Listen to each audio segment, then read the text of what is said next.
Good evening, visitors. Welcome to the Australian War Memorial's last post ceremony. My name is Sandy Smith, and joining us today from the Royal Australian Air Force is Squadron Leader Timothy Seymour.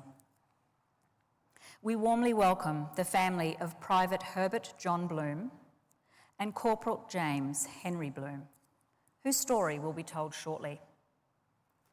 We welcome the veterans who have served, those that are still serving, and the families that love and support them. The live stream of this ceremony is made possible by the Returned and Services League of Australia and the RSL and Services Clubs Association. We welcome members who are watching the broadcast of this ceremony across Australia. During this evening's ceremony, wreaths will be laid at the base of the Pool of Reflection by family and visitors to the memorial. If you are able, please stand and join in singing the national anthem.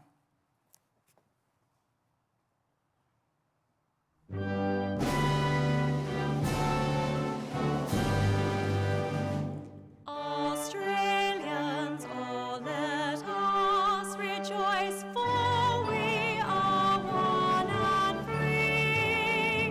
We've golden soil and wealth for toil. Our home is got by sea. Our land abounds in nature's gifts of beauty, rich and rare. In history's page, let every stage advance Australia fair. In joyful strains, then let us sing, advance Australia fair.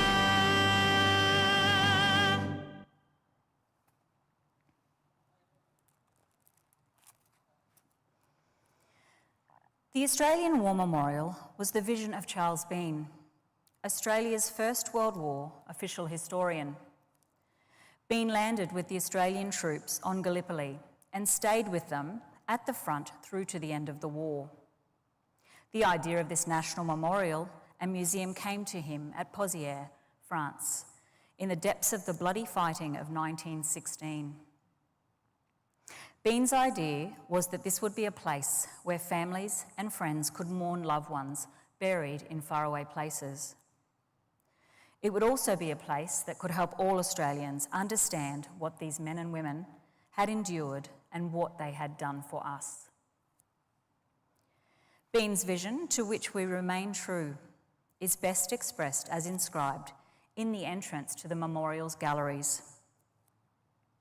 Here is their spirit, in the heart of the land they loved, and here we guard the record which they themselves made. Tonight we will read the story behind Two Brothers on the Roll of Honour, which lists the names of more than 103,000 men and women who have given their lives for us in war and on operations for more than a century.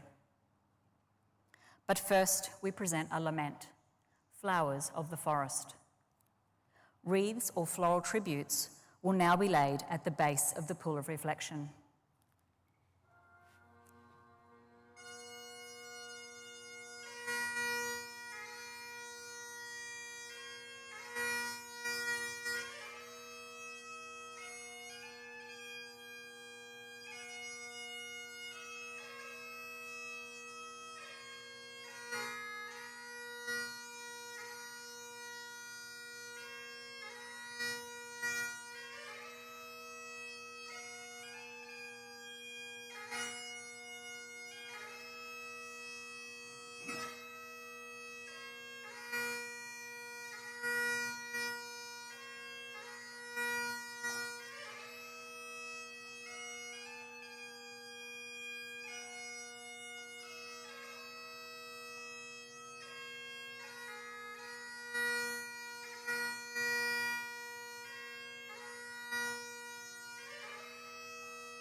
Today, we remember and pay tribute to Private Herbert John Blum and his brother, Corporal James Henry Blum. James Blum was born about 1887 in Woolloomooloo, New South Wales. His brother Herbert, known as Herb, was born 2 years later. James and Herbert were among 6 children to coal lumper Charles Blum and his wife Jane. The brothers were educated at the Plunkett Street Public School in East Sydney.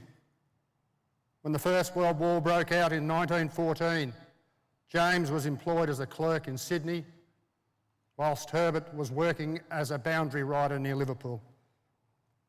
Herbert was the first of the family to enlist, joining the Australian Imperial Force in July 1915. He was assigned to the 2nd Battalion in Australia. He embarked for active service soon after, sailing from Sydney on the 9th of August on the troop ship Runic. A few weeks later, James enlisted. He was assigned to the 13th Battalion and completed a longer period of training before embarking on the troop ship Swavik in December 1915. While James was training in Australia, Herbert Blum was fighting on Gallipoli, having joined his unit in November. British forces were evacuated a few weeks after his arrival. His unit returned to Egypt, where he was briefly hospitalised with jaundice before embarking for the Western Front. James Blum arrived in Egypt shortly after his brother's departure. He spent a short period in hospital before being transferred to the 45th Battalion. After joining his new unit, James embarked for France in June 1916. After arriving in France, Herbert and James were sent northwards towards the Franco-Belgian border, where they spent time training and undertaking routine duties in the trenches. The brothers took part in the first major battle of the war in July 1916, when Allied forces attacked enemy positions around the French village of Pozières. German forces had a distinct advantage around the village, holding the high ground, which enabled them to launch devastating attacks on advancing troops. The weight of concentrated artillery fire razed villages to the ground and made capturing Pozières a seemingly impossible task. Herbert's unit went into the attack on the 23rd of July and was caught under heavy shell fire as it moved towards its objectives. As the men charged towards enemy lines, Herbert Blum was hit by shrapnel and sustained serious wounds to his head and body. He was transported to a casualty clearing station for treatment, but little could be done for him. After 2 days, he succumbed to his wounds and died on the 25th of July, 1916. James Blum, recently promoted to Lance Corporal, remained involved in the fighting around Pozières. In August, his unit was involved in an attack of fortified German positions at Mouquet Farm. On the first day of the unit's attack, Blum was wounded in the head after being struck by shrapnel. He was evacuated for medical treatment and by September 1916 had recovered sufficiently to rejoin his unit. Less than a month after rejoining his battalion, Blum was wounded a second time during a raid on enemy trenches near Whitshate in Belgium. He was transported by train to England, where he spent several months recovering before being granted leave before his return to the front. James Blum rejoined his unit in July 1917 and was promoted to corporal. Over the following months, he was involved in the fighting on the Ypres salient, most notably at Passchendaele in October, with Australian units suffering some 38,000 casualties. In February 1918, he was granted leave and travelled to England. He was again hospitalised on his return to France, which delayed his return to the front until September 1918, as Allied forces began closing in on the enemy's final lines of defence. On the 18th of September 1918, James Blum and the 45th Battalion entered what would be their last major action of the war. The battalion was tasked with taking the outpost line which guarded the main defences near Le Verguier. In the early hours of the morning, under rain and heavy fog, troops of the 45th Battalion jumped the parapet and headed towards the enemy lines. They had been caught under heavy artillery fire and were attempting to take cover when Corporal Blum was wounded for a third time. He was taken to the 48th Casualty Clearing Station, suffering from multiple abdominal wounds, resulting in his death.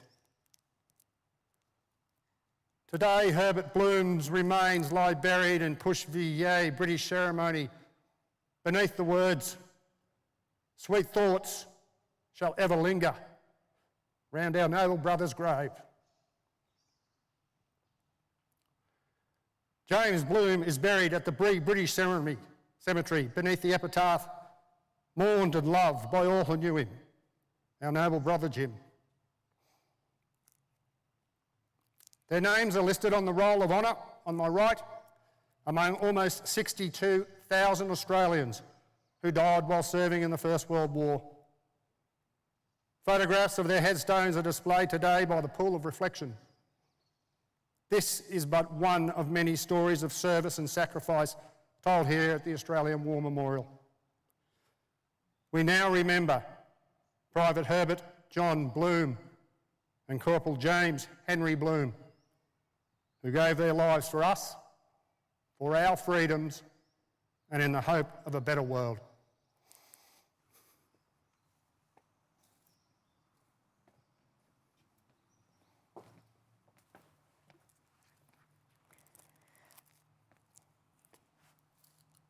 Please stand for the reading of the ode and the sounding of the last post.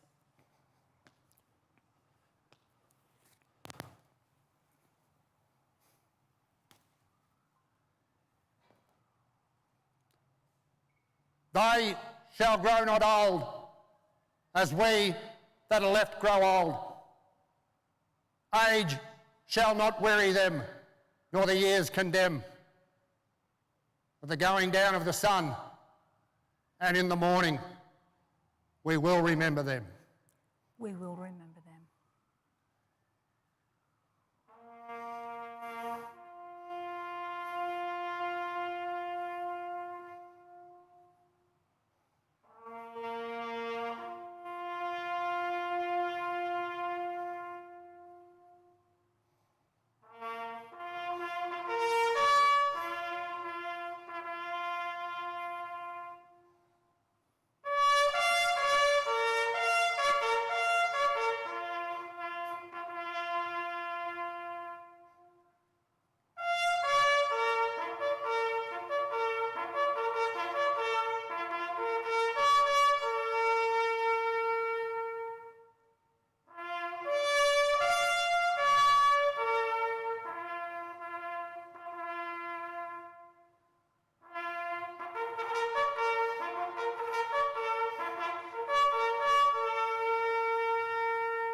Lest we forget.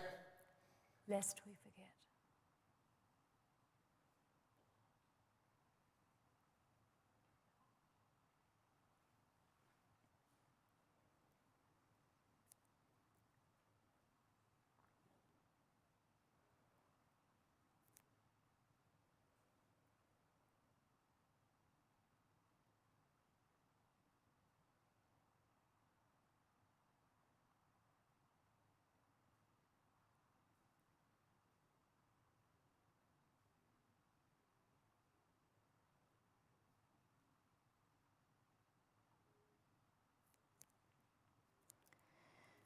We leave you this evening with the words of the memorial's founder, Charles Bean. Many a man lying out there at Pozières or in the low scrub at Gallipoli, with his poor, tired senses barely working through the fever of his brain, has thought in his last moments, well, it's over. But in Australia, they will be proud of this. Ladies and gentlemen, girls and boys, that concludes the last post ceremony. On behalf of the director, staff and volunteers, thank you for visiting the Australian War Memorial today and for your continued support during the memorial's development project. We wish you all a very pleasant evening.